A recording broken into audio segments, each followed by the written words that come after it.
afternoon. How are you? We want to welcome you to our presentation from Gingerbread Land here in Milwaukee, Wisconsin. I have with me my precious grandson, who is the head of Gingerbread Land, Pastor Tucson Harris, and my great-grandson, Keon Hicks. I'm just glad that you're going to allow us to express to you what we need your help to do, because we decided to be an oasis of love in an area that you wouldn't have dreamed or ever thought we'd ever be down here. We started our community center that we're going to develop and use for young people in 1973. We purchased a building that needed a lot of work and still does need help. But we've been here laboring and working. When we first started, you couldn't walk down here. There were so many gangs and so many young people. I used to go out front and have to dodge bullets. And I wanted to leave. I didn't see that there was such a great need.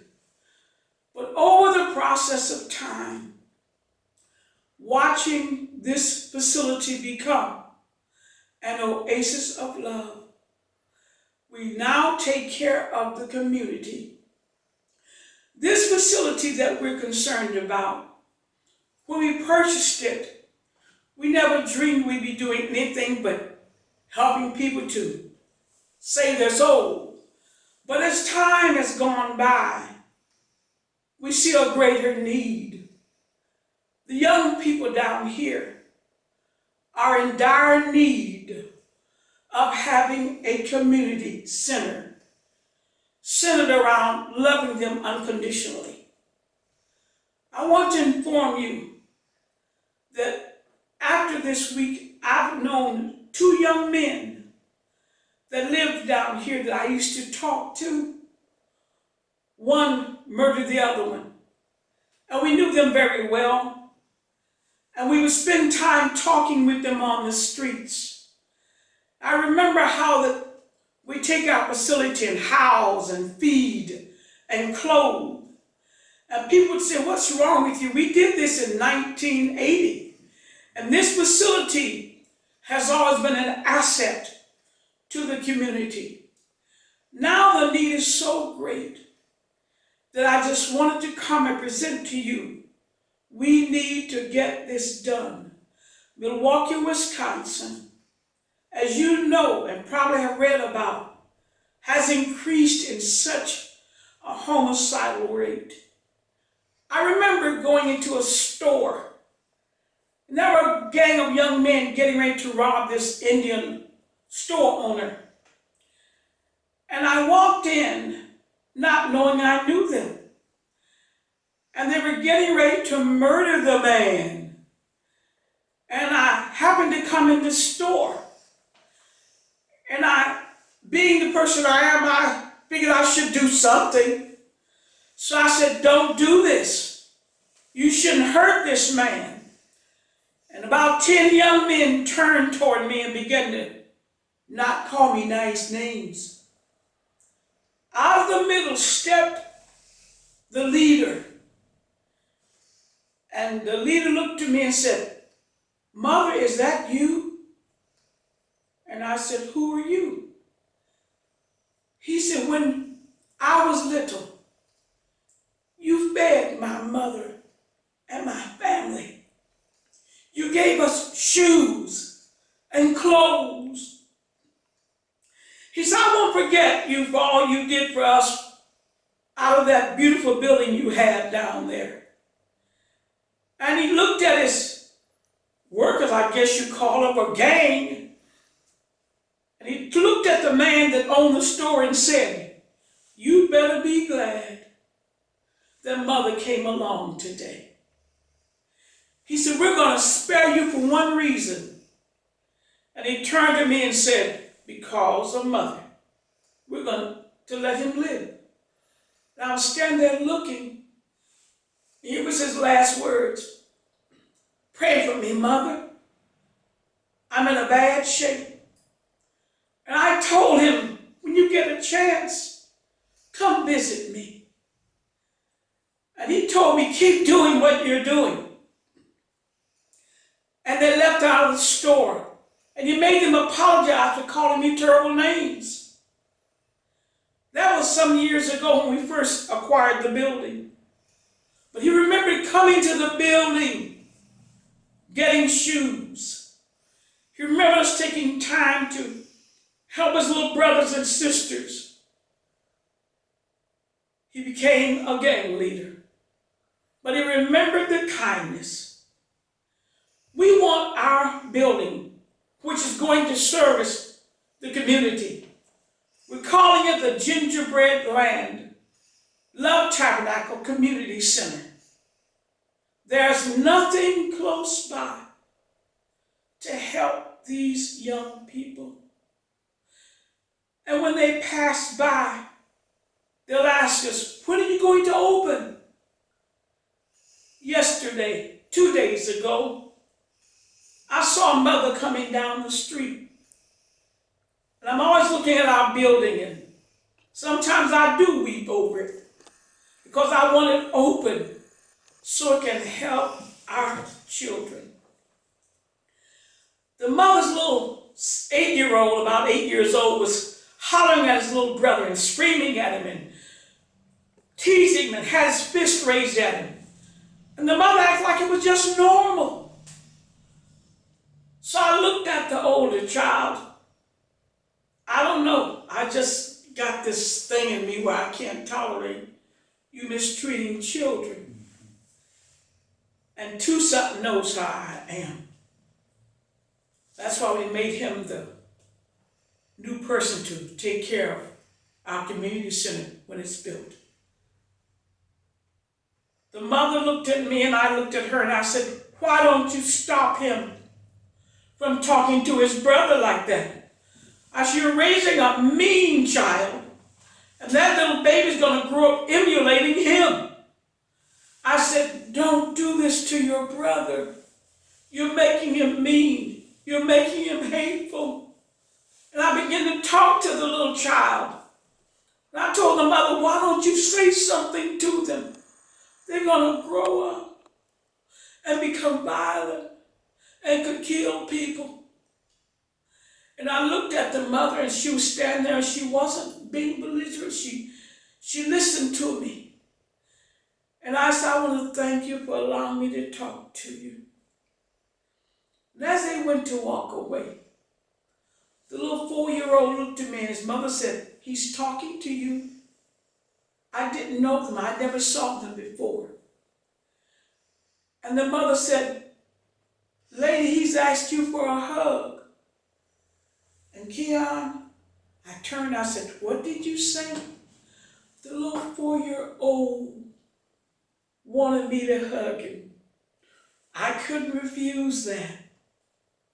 And as they walked away, I wanted to be able to give them something. But right now I can't say, come and be with me at our community center. Gingerbread Land presents. I want you to, first of all, to remember us and to be concerned about Milwaukee, Wisconsin. It's a beautiful facility. It's historical. It's an old Masonic building, and it is gorgeous. 4 floors. And I thought, as a mother and her child went on down the street, I would love to be able to help them.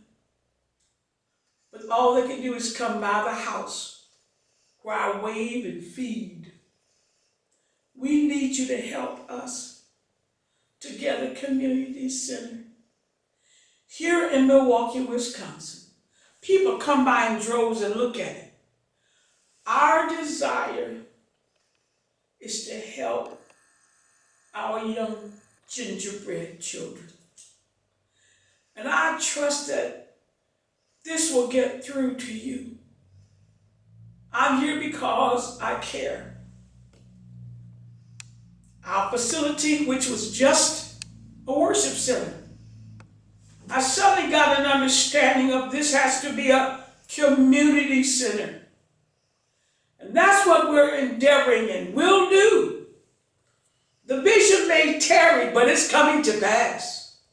We're going to do it because you are not going to forget the young man that was going to kill the man that owned the store.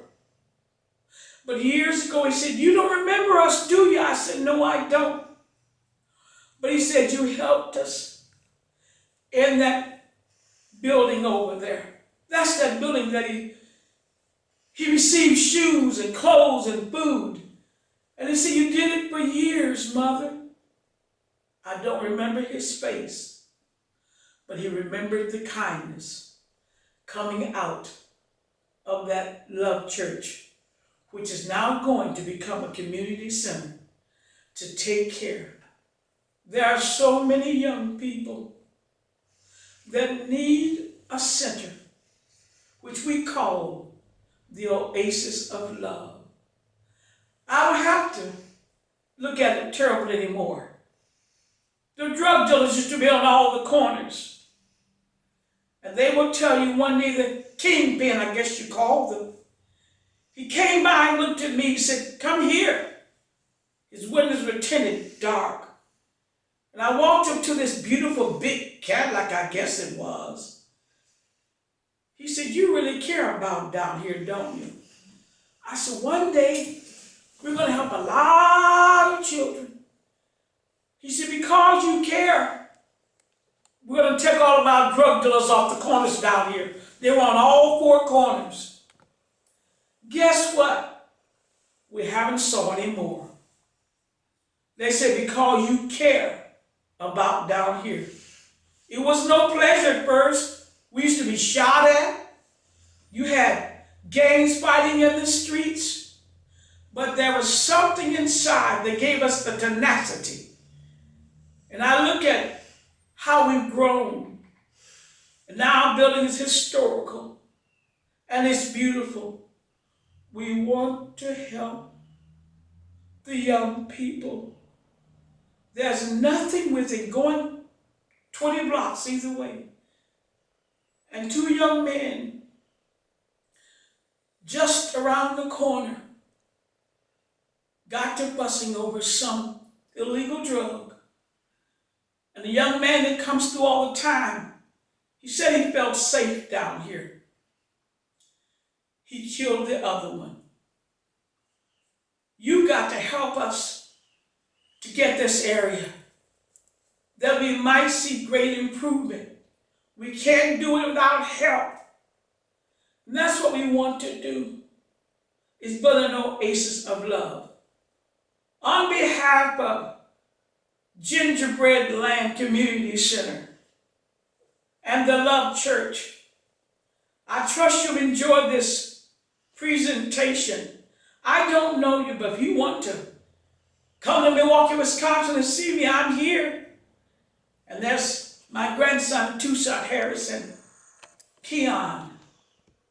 I've raised them from babies, and it's been an honor. I trust you've been honored as we thank you for listening and taking time out to take time to think about us, and pray we get this money that we can help drive out this violence in our city of Milwaukee, Wisconsin. Thank you for letting us be with you today.